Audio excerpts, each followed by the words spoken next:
오늘 추석 명절을 준비하는 날이기도 합니다. 마음이 분주하고 더 바쁜 분들도 있을 것이고 또 오래간만에 또 여유 있는 시간을 가지는 분들도 있을 것입니다. 그러나 또 이 시간은 우리가 함께 하나님께 기도하며 나아가는 시간이기도 합니다. 말씀을 듣는 시간이기도 합니다.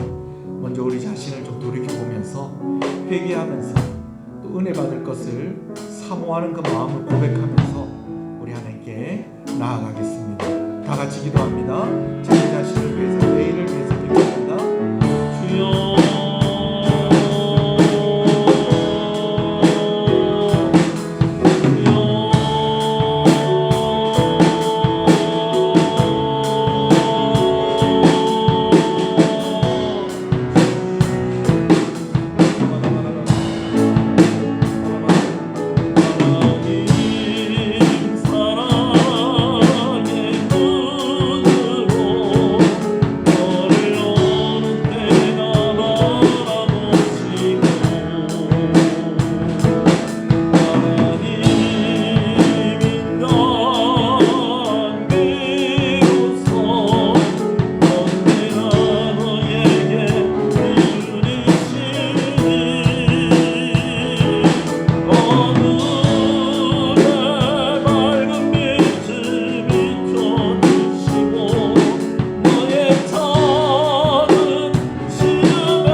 두 번째로 기도할 때에 우리 가정을 위해서 또 교회를 위해서 기도하시겠습니다. 특별히 가정을 위해서 교회를 위해서 기도하실 때에 우리가 예배를 위해서 기도했으면 좋겠습니다. 우리가 이번 주간에 말씀을 나누었던 것처럼 예수님께서 풍랑을 잠잠케 하는 일이 두 번 있었다는 거예요. 한 번은 제자들과 배 위에 함께 계실 때에, 그리고 한 번은 배 바깥에 홀로 기도하러 산에 계실 때에 제자들이 타고 있는 배가 바람과 파도로 흔들렸다는 것입니다. 그때 예수님께서 물 위를 걸어서 제자들에게 오셨죠. 근데 또 그때와는 비교되어지는 오늘 우리의 상황을 봅니다. 우리 인생의 배가 흔들릴 때가 있습니다. 파도를 만날 때가 있고 바람에 힘들 때가 있습니다. 또 코로나19 상황으로 인해서 우리가 함께 모이지 못하죠. 어떤 면에서 보면 우리가 지금 예수님이 눈에 보이는 그런 우리의 곁에 눈에 보이도록 계시는 상황도 아니고, 또 우리가 저 물 바깥에서 걸어오시는 예수님을 볼 수 있는 상황도 아니고, 하나님 우편에 계시는 그 예수님을 바라볼 수밖에 없는 그런 상황입니다. 그런데 여러분, 그때마다 제자들의 고백이 달랐다는 것입니다. 처음 고백은 이분이 누구시기에 바람과 파도도 잔잔하게 하는가라는 그 고백이었다가, 물 위로 걸어오신 예수님을 보고 예수님을 하나님의 아들이라고 고백하는 그 고백을 제자들이 가지게 되었다는 것입니다. 오늘 물리적인 거리로서는 주님이 더 멀리 계실지도 모릅니다. 그러나 하나님의 손이 짧지 않습니다. 하나님의 능력이 모자라지 않습니다.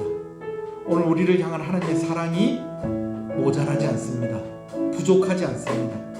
그러나 오늘 우리는 조금 더 이런 상황이기 때문에 더 간절히 하나님을 바라보아야 하는, 우리에게 더 믿음이 요구되어지는 그런 상황인 줄로 압니다.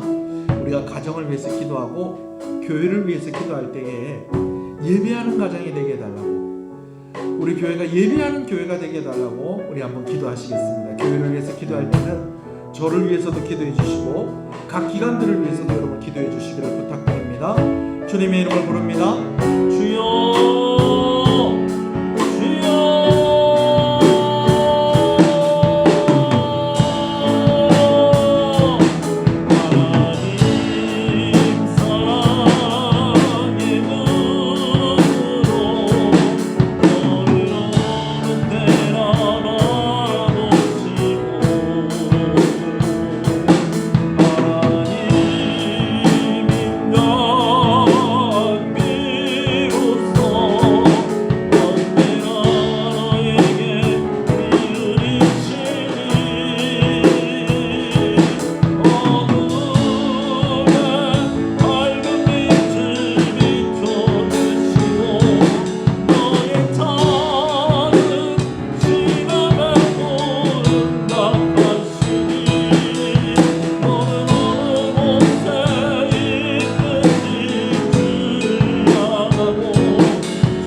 나라를 기억하실 때에 전쟁의 위협으로부터 우리를 지켜주시고, 또 우리 성도들 한 사람 한 사람, 우리 국민들 질병의 위협으로부터 지켜주시옵소서. 군 복무 중에 있는 우리 아이들을 위해서 기도하시겠습니다. 또 이 지역에 있는 교회들과 또 선교사님들을 위해서 기도하도록 하겠습니다. 주님의 이름으로 부릅니다. 주여,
하나님 은혜를 감사합니다.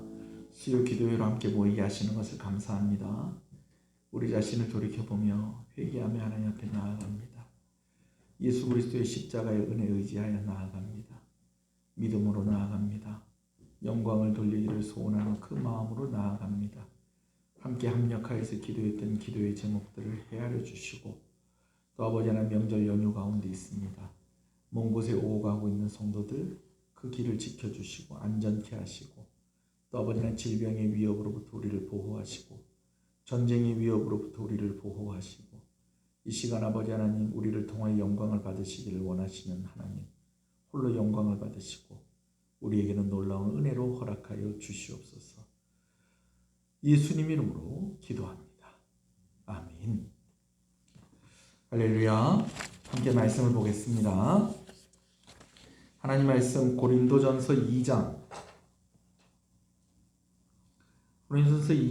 1절에서 5절 말씀을 보도록 하겠습니다. 고린도전서 2장 1절 말씀부터 5절 말씀입니다. 말씀을 함께 봅니다. 형제들아, 내가 너희에게 나아가 하나님의 증거를 전할 때에 말과 지혜의 아름다운 것으로 아니하였나니, 내가 너희 중에서 예수 그리스도와 그가 십자가에 못 박힌 것 외에는 아무것도 알지 아니하기로 작정하였음이라. 내가 너희 가운데 거할 때에 약하고 두려워하고 심히 떨었노라. 내 말과 내 전도함이 설득력 있는 지혜의 말로 하지 아니하고 다만 성령의 나타나심과 능력으로 하여, 너희의 믿음이 사람의 지혜에 있지 아니하고 다만 하나님의 능력에 있게 하려 하였노라. 아멘. 할렐루야. 우리 가족들과 함께 예배드리고 있다면 우리 함께 좀 격려하셨으면 좋겠습니다. 감사합니다. 늘 수고합니다. 네, 어머니가 되시고 아버지가 되셔서 감사합니다. 우리 아이들이 되어서 감사합니다. 할렐루야. 어색합니다. 추석 명절을 준비하는 늦은 저녁 시간입니다. 계속해서 질병관리본부에서 그리고 정부에서 이번 추석에는 이동을 좀 삼가하시고 방역에 조금 더 협조해 달라는 그런 메시지를 아마 여러분 다 받으셨을 것입니다. 그러나 그럼에도 불구하고 다녀오셔야 하는 분들도 있고 또 가야 하시는 분들도 있는 줄 압니다. 또 오시고 계시는 분들도 있는 줄 압니다. 이번에는 또 집에서 조용히 명제를 지내시는 분들도 계시겠죠. 여튼 연휴 기간 동안 개인 방역 잘 하시고요. 주일날에 또 건강한 모습으로 뵐 수 있기를 소원합니다. 명절에 즐겁고 기쁜 만남들이 있기를 소원합니다. 사람들마다 겁내는 것들이 있지요. 어떤 사람들은 건강의 문제에 매우 민감한 그런 모습을 보이시는 분들을 봅니다. 또 어떤 분들은 경제적인 문제에 아주 민감하게 반응하시는 분들을 보고요. 또 어떤 분들은 관계의 문제에 아주 민감하게 반응하시는 분들이 있는 것을 봐요. 건강이 중요하죠. 또 경제적인 문제도 중요합니다. 또 관계의 문제도 중요합니다. 그러나 조심해서야 나쁠 것은 없습니다만은 오히려 염려하는 그것 때문에 병이 나고 염려하는 그것 때문에 실수하게 되고 염려하는 그것 때문에 오히려 손해를 보는 그런 경우들도 종종 있는 것을 보게 되어집니다. 소원하는 것은 여러분 무엇에 대해서 두려움을 가지고 있든지 간에 하나님이 주시는 평강을 가지시는 여러분 되시기를 소원합니다. 그래서 건강하시고 또 풍요함 가운데에 거하시고 또 좋은 관계 가운데 있는 여러분 되시기를 간절히 소원합니다. 가끔요 사도 바울을 생각해 보면 사도 바울도 두려워하는 것이 있었을까 하는 생각을 해봅니다. 사도행전과 교회의 역사 속에서 전해지는 사도 바울의 모습은 정말 무서울 것이 하나도 없는 사람 같습니다. 사도 바울은 감옥에 들어가는 것도 무서워하지 않았습니다. 요즘처럼 인권이 존중이 되어서 뭐 죽을 죄를 지어도 될 수 있으면 죽이려고 합니까? 안 죽이려고 합니까? 안 죽이려고 하죠. 그러나 사도 바울이 살았던 고대 사회에서는 그렇지가 않았습니다.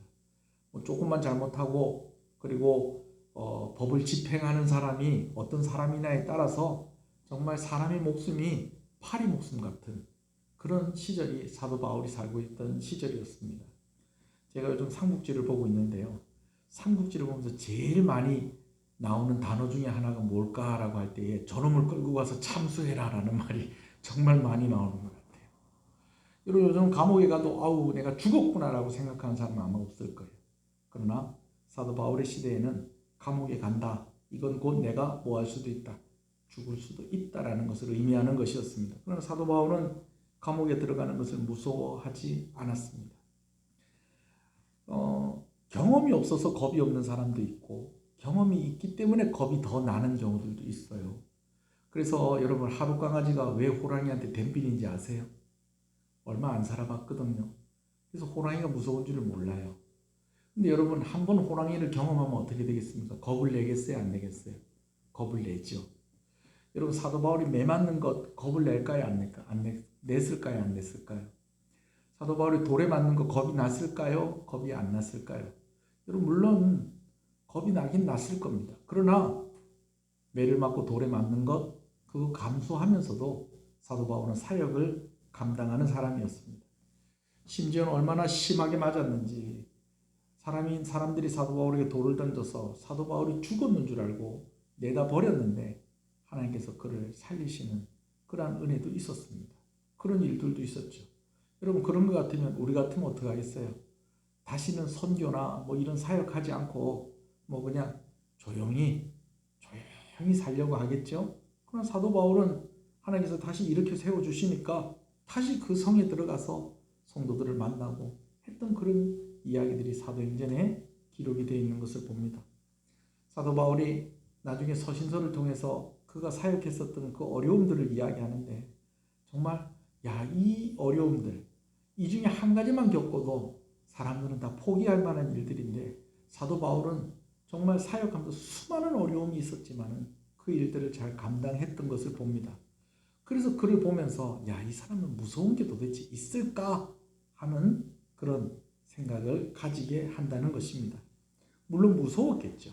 그러나 감당을 할 수 있었다는 것이죠. 그러나 너무 무서우면 감당할 수 있다 없다. 감당할 수 없는 것입니다. 유라굴로 폭풍 가운데서도 사도 바울은 아주 의연한 모습을 보입니다. 배가 거의 부서져서 이제 무트에 올라서 불을 쬐고 있는데 그 불 속에서 뱀이 쑥 하고 나오는 거예요. 사도 바울은 물었는데요. 사도 바울이 목이 물린 것처럼, 모르겠어요. 그 상황을 우리가 정확하게 보지는 못했지만 정말 사람들은 다 두려워서 떨고 있는데 괜찮아요. 괜찮아요. 여러분, 이런 모습들을 우리가 보지 않습니까? 그런데 오늘 본문에서 사도 바울이 심히 떨었다 라고 그렇게 이야기하는 것을 봐요. 3절 말씀을 다시 읽어보겠습니다. 고린도전서 2장 3절입니다. 시작. 내가 너희 가운데 거할 때에 약하고 두려워하고 심히 떨었노라. 여러분, 약하고 두려워하고 심히 떨었다. 누가요? 사도 바울이 그랬다라는 것입니다. 왜 떨었을까? 무엇에 대해서 이렇게 두려워했을까?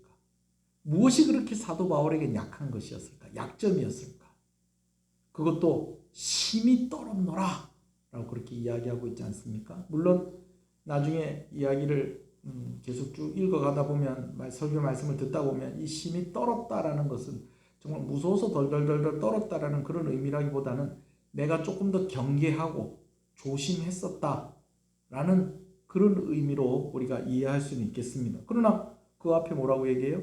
내가 두려워했다. 내가 두려워하는 것이 있었다 라고 그렇게 이야기하는 것입니다. 이 바울의 두려움과 떨림은 사도 바울이 고린도 교회를 방문할 때의 상황과 관련이 있습니다. 3절에 보면 내가 너희 가운데 거할 때에 라고 이야기합니다. 여러분, 이 너희는 누구를 말하는 걸까요? 이 고린도전서를 받는 고린도 교회 성도들을 말하는 것입니다. 그런데 오늘 이 말씀이요, 그냥 성도들과 함께 있을 때 그때에도 사도 바울 가운데 두려움과 떨림이 있었다는 말도 되겠지만은, 사실은요 오늘 우리 성경에는 내가 너희 가운데 거할 때에 라고 되어 있지만은 원어 성경을 보면은 그 의미가 내가 너희 가운데 거할 때에 라는 의미보다는 내가 너희에게 갈 때에, 처음 고린도에 갈 때에 라는 그런 의미가 있다는 거예요. 사도 바울이 지금도 나는 이것에 대해서 두렵고 떨림이 있습니다.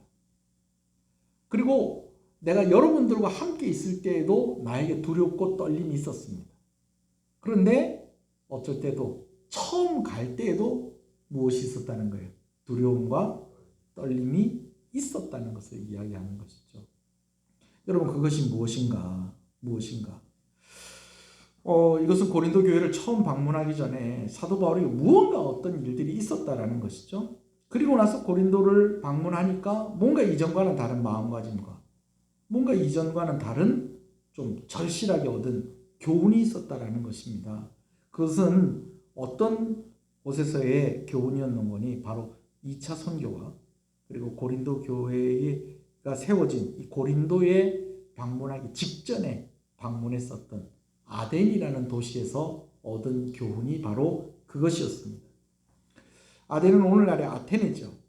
당시 철학과 종교와 모든 학문의 중심지였던 아덴에서 바울은 절실하게 얻은 교훈이 있었고, 그로 인하여서 고린도 교회가 세워지는 그 고린도 도시에 가기 전에 어떤 두려움과 떨림과 자기 자신이 특별히 마음을 쓰는 것이 있었다라는 바로 그런 이야기라고 우리가 정리를 해볼 수가 있겠습니다. 자, 그러면은 거기서 얻은 그 교훈이 무엇인가? 오늘 우리가 볼 것이 두 가지인데요. 먼저는 1절과 2절을 먼저 다시 한번 보도록 하겠습니다. 1절, 2절입니다. 시작. 형제들아, 내가 너희에게 나아가 하나님의 증거를 전할 때에 말과 지혜의 아름다운 것으로 아니하였나니 내가 너희 중에서 예수 그리스도와 그가 십자가에 못 박힌 것 외에는 아무것도 알지 아니하기로 작정하였음이라. 아멘. 사도 바울이 이야기할 때에 하나님을 증거할 때에 하나님의 말씀 증거를 전할 때에 무엇으로는 하지 않겠다라고 이야기하는 것이 오늘 1절에 기록이 되어 있습니다. 그게 뭡니까? 말의 지혜와 네? 말의 지혜와 아름다움이라는 거예요. 그걸로 하지 않겠다는 거예요. 대신에 무엇을 붙잡겠다는 거예요? 예수 그리스도와 그가 지신 십자가 못 박힌 그것으로 사역을 하겠다라고 그렇게 이야기를 하고 있습니다. 자, 여러분 왜 이렇게 이야기하는 것인가 설명을 드리면 이래요. 뭐냐면 사도 바울이 이 아덴에 이렇게 딱 갔는데요. 아까도 얘기했듯이 아덴은 철학과 문화와 모든 학문이 꽃을 피우고 있는 도시였다라는 거예요. 철학과 문화와 모든 학문이 꽃을 피우고 있는 도시. 여러분 그런 도시에 사도 바울이 갔어요. 사도 바울이 아덴에 갔을 때 상황이 그렇게 좋지가 않았습니다. 마게도니아 지방에서 얼마나 핍박이 심했는지, 특히 마게도니아에서는요 어떤 일이 있었냐면 데살로니가에서 이 사도 바울을 반대하는 사람들이, 불량한 사람들, 오늘날로 얘기하면 조폭 같은 그런 사람들을 이 사도 바울을 핍박하기 위해서 동원을 했다는 거예요.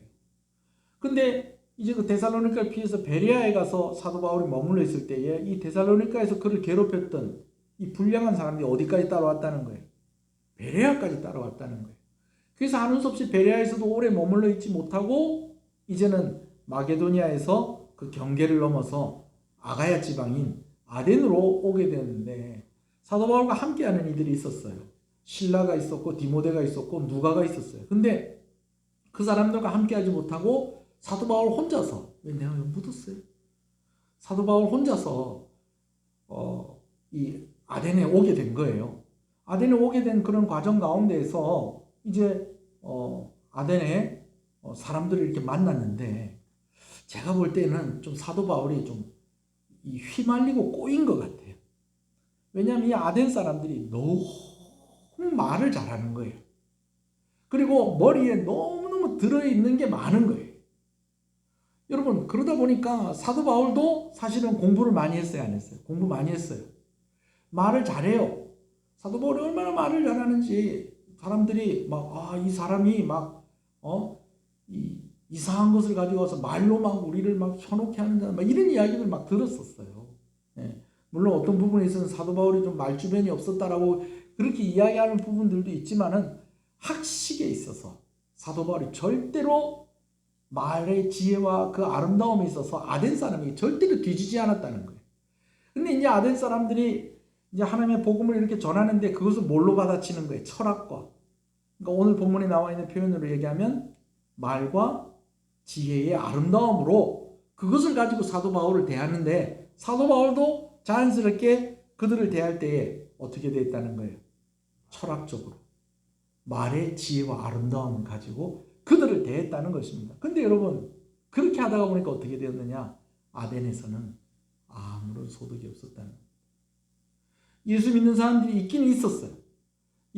사도 바울을 통해서 예수 믿게 된 사람들이 있기는 있었지만은 정말 손에 꼽을 수 있을 만큼 그 큰 도시 아덴에서, 그 수준이 높은 그 아덴에서 사도 바울이 정말 어떻게든 해보려고 그렇게 애를 썼지만은 결국은 어떻게 됐다는 거예요?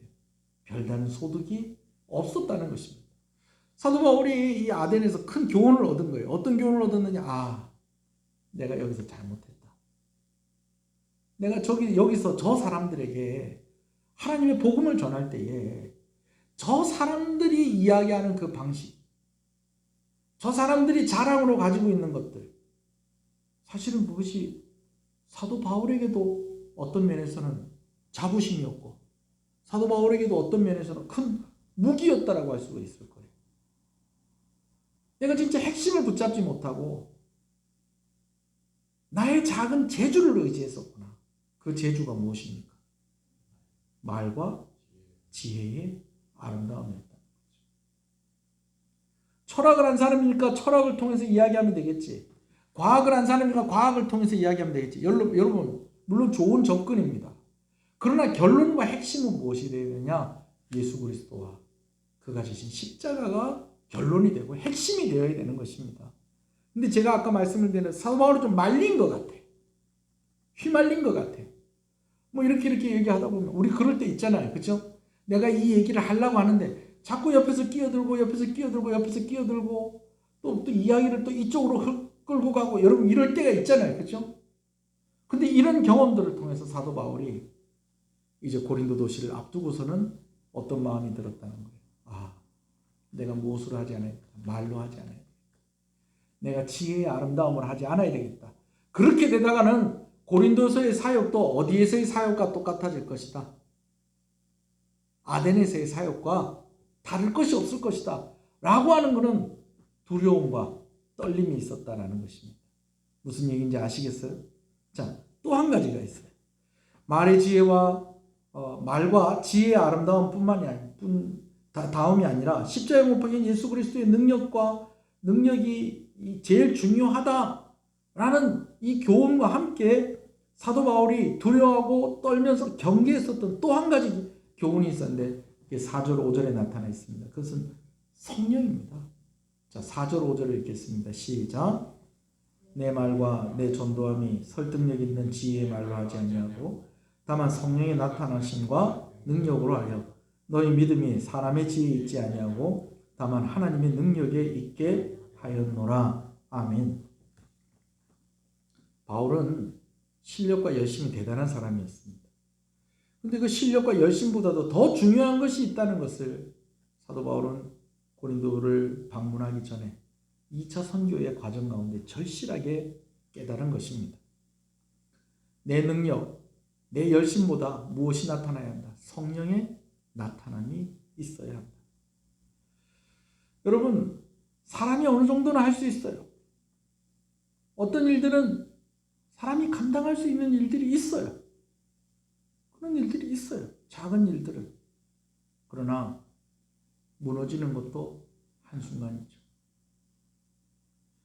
열심보다 더 중요한 것은 하나님을 의지하고 성령의 나타남을 바라는 것입니다. 여러분, 이것은 어떤 성령을 경험하고 또 그 경험한다는 그것이 또 은사가 있어야 되고, 여러분 단순히 그것을 이야기하는 것은 아닙니다.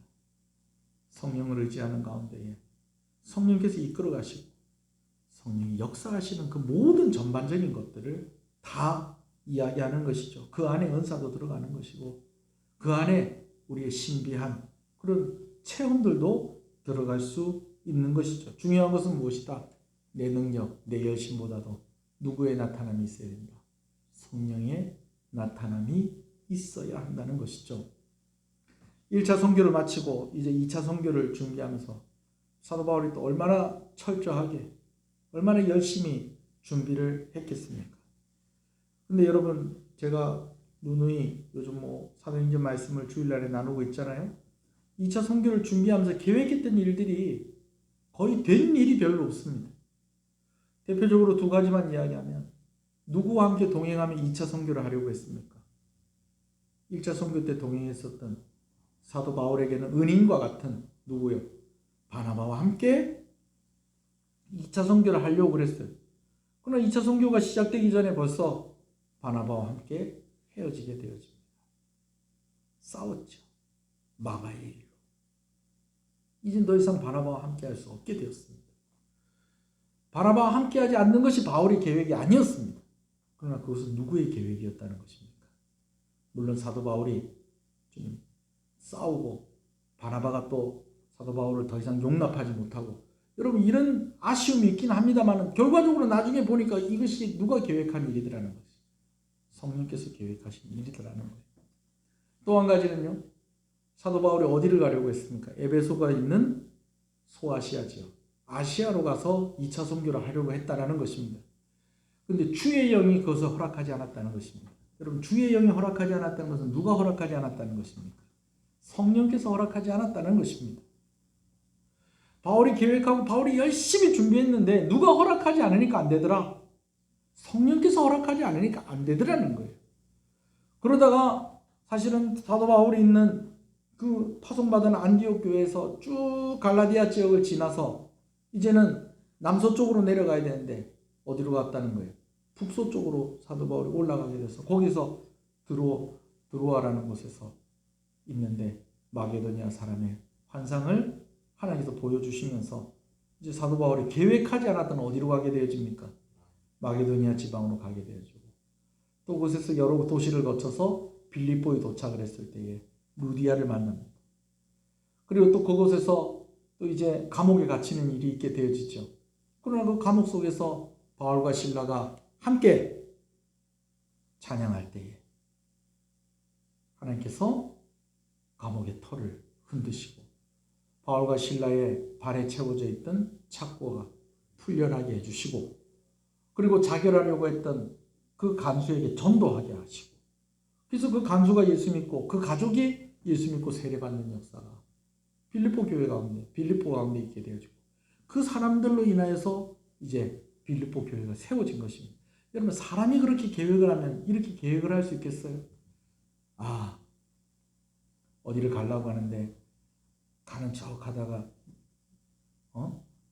남서쪽으로 가지 않고 북서쪽으로 가가지고 바다를 건너서 이리 가다가 우연히 루디아 만나고, 어떻게 하다 보니까 감옥에 갇히는데 감옥의 털을 흔들어 버리고, 그리고 자결하려고 하는 간수를 말리고, 그래가지고 그 간수와 간수의 집이 예수 믿게 되어지고, 그래서 빌립보 교회가 세워지고. 여러분, 사람이 이렇게 계획을 할 수 있겠어요?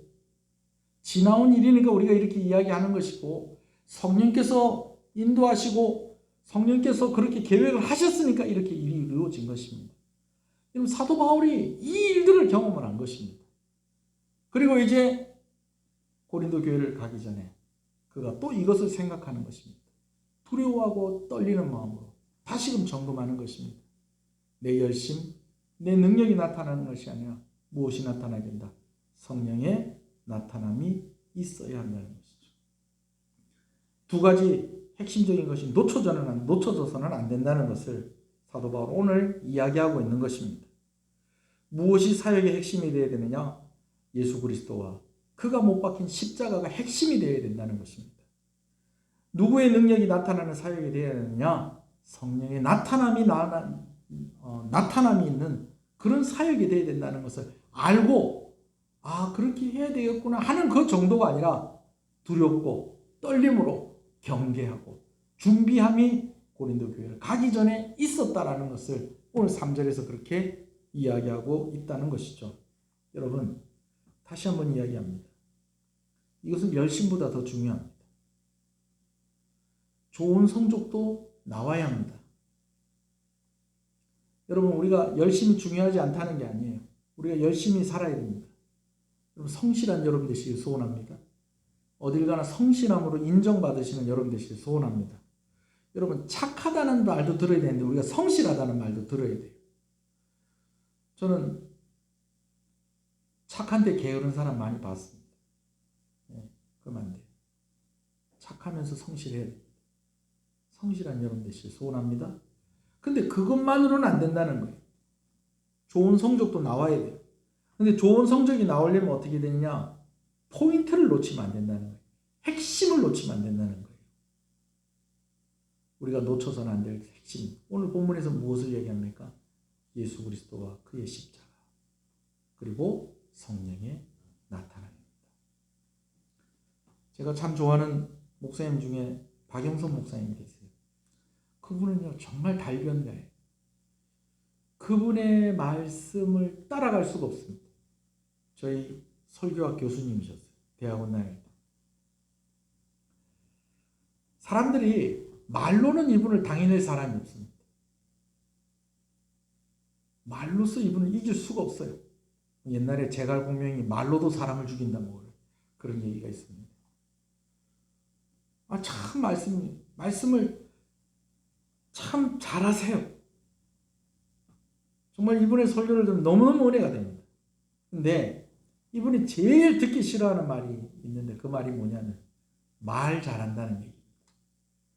말 잘한다는 얘기가 뭐가 듣기가 싫겠습니까? 근데 이유가 있어요. 우리 교단에서 아마 제일 크다고 해도 과언은 아닐 거예요. 목사님이 목회하신 교회가. 하나님이 역사하셔서 교회가 성장하고 교회가 이렇게 든든히 서 있는 것인데, 어떤 이들은 뭐라고 얘기한다. 저 목사님이 뭘 잘해서?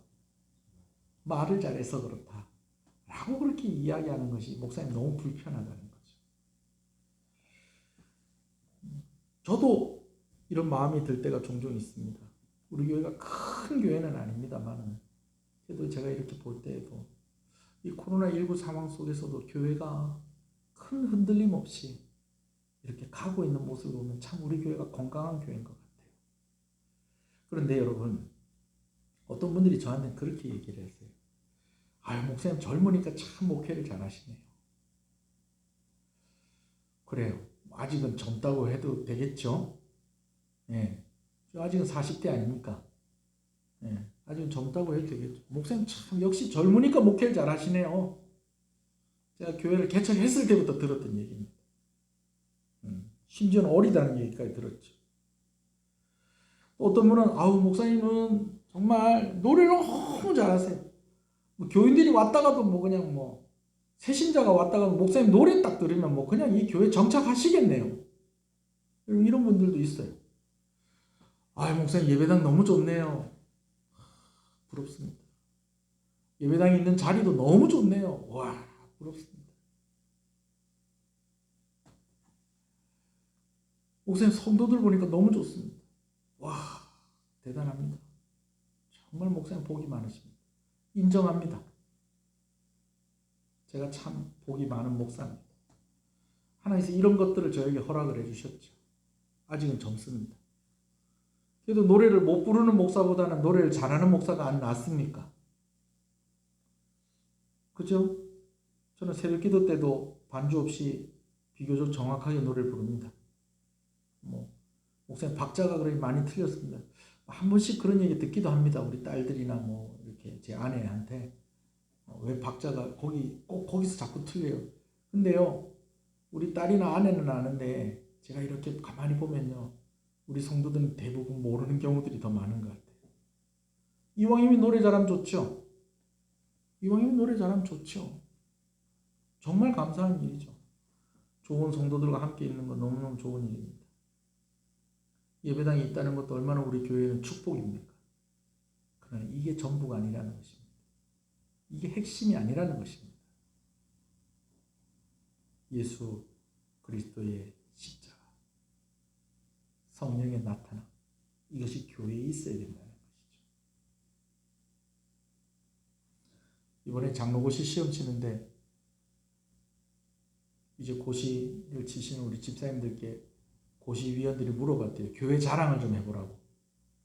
교회 자랑을 해보라고. 여러분, 목사님 문제를 잘못 냈어요. 교회의 자랑은 무엇이 되어야 합니까? 이렇게 물어봤으면 우리 장로님들이, 장로님 되실 분들이 예수 그리스도의 십자가가 자랑이 되어야 되고 성령의 나타남이 자랑이 될 것입니다. 그렇게 얘기하는데 시흥교회의 자랑을 한번 얘기해 보세요. 그러면은 그건 기본이고 다른 거 얘기하지 않겠어요? 여러분 같으면 어떻게 하겠어요? 여러분 같으면 아마 그렇게 하지 않겠어요? 예. 뭐 당연히 성령께서 함께 하시고 예수 그리스도의 십자가의 복음이 말씀을 전하는 순간 시간들마다 빠지지 않고 예수님이 전하여지고 또 그것을 가장 핵심으로 생각하는 교회다. 그건 뭐 기본 아니겠어요? 제가 볼 때는 목사님이 질문을 잘못한 것 같아요. 어느 목사님이 질문했는지 모르겠지만. 근데 여러분, 우리가 잊어서는 안 될 것은 가장 핵심, 이걸 놓쳐서는 안 된다는 것입니다. 말과 지혜의 아름다움. 여러분, 이왕이면 말과 지혜의 아름다움이 있으면 좋겠죠. 그러나 거기에 십자가가 빠지면 안 된다는 것입니다. 열심과 능력. 열심도 있고 능력도 있어야 됩니다, 여러분. 그런데 거기에 성령의 나타남이 빠져서는 안 된다는 것이죠. 제가 아까 했던 이야기 중에서 목사님 노래를 잘해서 너무 좋겠습니다. 노래를 참 잘해서 좋겠습니다. 제가 그래도 어디 가서 노래 못 부른다 소리는 안 듣거든요. 제가 이렇게 얘기를 해도 보통 이제 제가 뭐 잘합니다 이렇게 이야기하면 아유 뭘 그 정도 갖고 그러십니까? 제가 그런 소리 잘 안 듣거든요.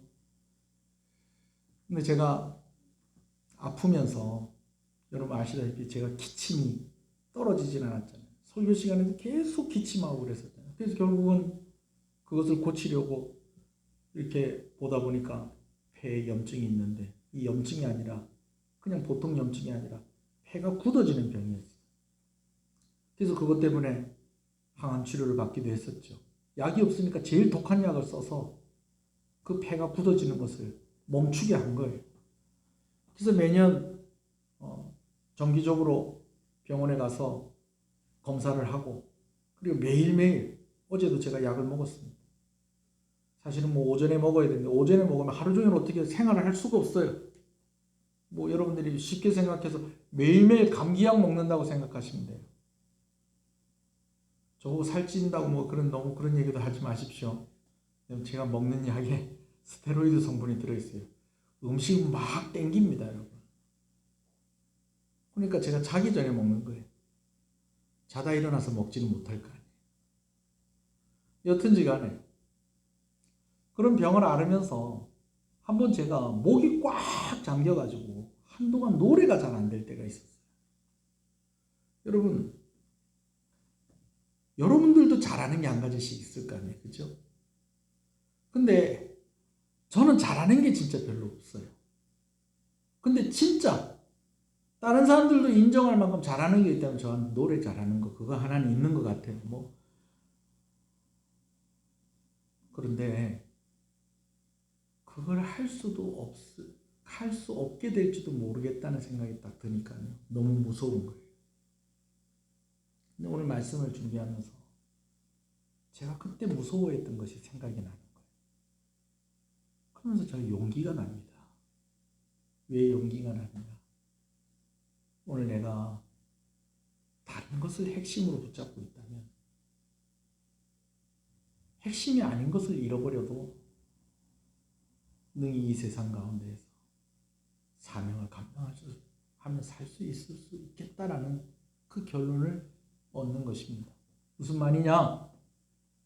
오늘 내가 노래 잘하는 그것 하나에만 내 사역이 맞춰져 있다고 한다면 내가 노래 부르지 못하게 되는 날이 온다면 이제 저는 사역이 끝입니다.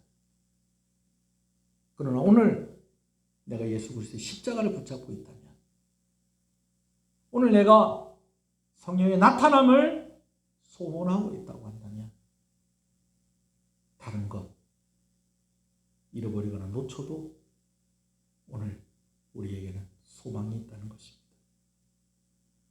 여러분, 건강을 잃게 되어도 건강이 전부였던 사람이 건강을 잃게 되면은 그 사람에게 소망이 없겠죠.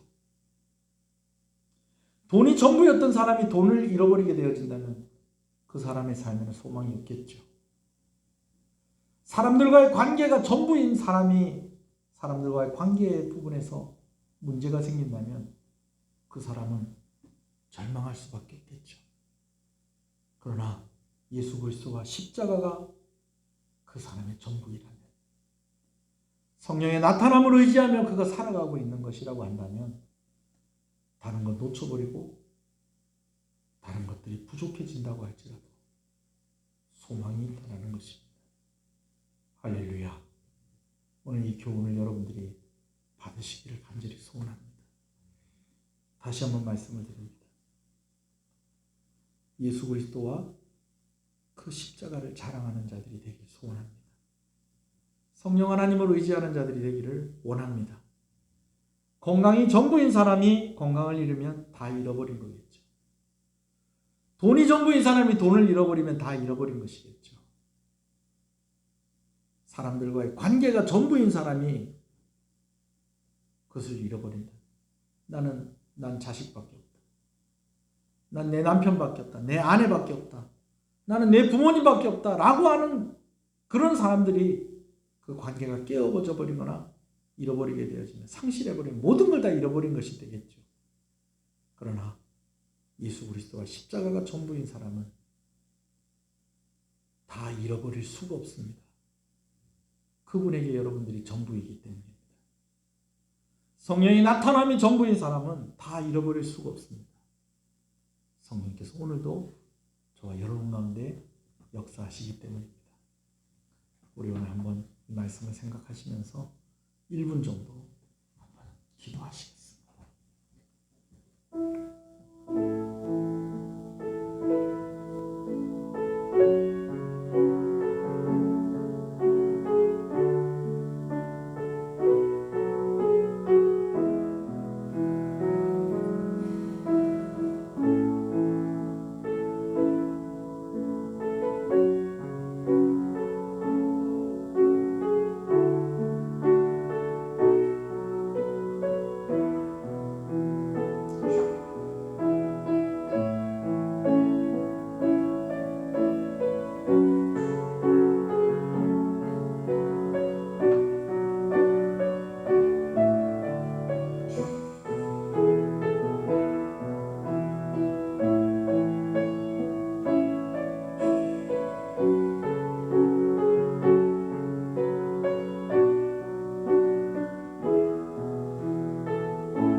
사람들마다 두려워하고 염려하는 것들이 있습니다. 중요하게 생각하는 것을 잃어버릴까 하는 두려움과 염려입니다.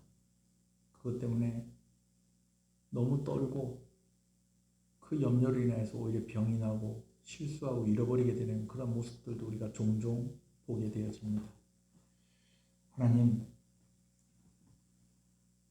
사도 바울은 건강을 잃었지만 사역을 감당할 수 있었습니다. 그에게는 지병이 있었습니다. 사도 바울은 선교지에서 일을 해야 할 만큼 그가 늘 물질적으로 풍요롭지 못했습니다. 그러나 그는 그 사역을 감당할 수 있었습니다. 사도 바울도 때로는 사람들과의 관계에 문제로 어려움이 있었습니다. 은인이었던 바나바와도 헤어질 수밖에 없었고, 그의 서신서를 이렇게 보면 그가 참 아쉽고 안타까워하는 그러한 여러 사람들의 이름을 우리가 보기도 합니다. 그러나 그럼에도 불구하고 그는 그의 사역을 감당해 나갈 수 있었습니다. 그것은 그가 정말 두려워하고 그가 정말로 염려하고 그가 연약하다고 생각했던 그런 부분, 바로 예수 그리스도의 십자가를 핵심으로 붙잡고 있었고, 그가 성령의 나타남을 소원하면서 그 성령 하나님을 의지하며 그의 사역을 감당했기 때문입니다. 오늘 이 말씀을 통해서 우리가 인생의 중요한 교훈을 얻습니다. 우리가 전부라고 생각하는 것, 다른 것 없어도 이것은 있어야 된다고 생각하는 것, 그것이 바로 예수 그리스도의 십자가고 예수 그리스도이시고, 그리고 성령의 나타남이 우리의 고백이 되어지기를 간절히 소원합니다. 그래서 건강을 잃더라도, 그래서 내가 가진 것을 다 잃어버리더라도, 내가 억울한 일을 당하고 모든 관계 가운데에 깨어짐이 있다고 하더라도 우리가 인생 속에서 소망을 발견하게 하시고 우리에게 맡겨진 일들을 성실하게 감당할 수 있도록 이 두 가지를 놓치지 않는 자들이 되게 하여 주시옵소서. 우리 성도들 가정 가운데 은혜를 주셔서 참으로 아버지 하나님, 여러 가지 염려와 걱정 가운데 특별히 자녀들의 신앙을 놓고 기도하고 염려하는 가정에 하나님께서 은혜를 주시고, 아직까지 부모가 예수 믿지 않는 것으로 인하여서 마음 아파하고 염려하는 가정에게 아버지는 은혜를 주시고, 남편이 아내가 믿음이 약하고 아직까지 믿음이 없음으로 인하여서 염려하고 두려워하는 가정 가운데 소망이 되어지는 아버지 하나님, 손바닥만한 구름 같은 그런 아버지는 그런 아버지 하나님의 손길을 우리가 확인할 수 있는 귀한 명절이 되어지게 하여 주시옵소서. 명절을 지나면서 더 수고해야 하는 사람들도 있는 것을 봅니다. 그들을 위로하여 주시옵시고, 조상을 잘 대접한다는 명목으로 아버지 하나님, 우리가 우상에게 절하지 아니하게 해 주시옵시고, 아버지 하나님, 정말 잘 감당하고 잘 지나고 잘 쉬고 우리가 주일에 밝은 모습으로 예수 그리스도와 그의 십자가를, 성령의 나타나심을 구하며 서로 함께 모일 수 있도록 은혜 주시기를 간절히 소원합니다. 평강의 하나님께서 은혜와 복을 더하여 주시옵소서. 예수님 이름으로 기도합니다. 아멘. 지금은 우리 주 예수 그리스도의 은혜와 하나님 아버지의 사랑하심과 성령님의 감화 감동, 위로 교통 충만하시는 역사가 이제로부터 영원토록 함께 있을지어다. 아멘.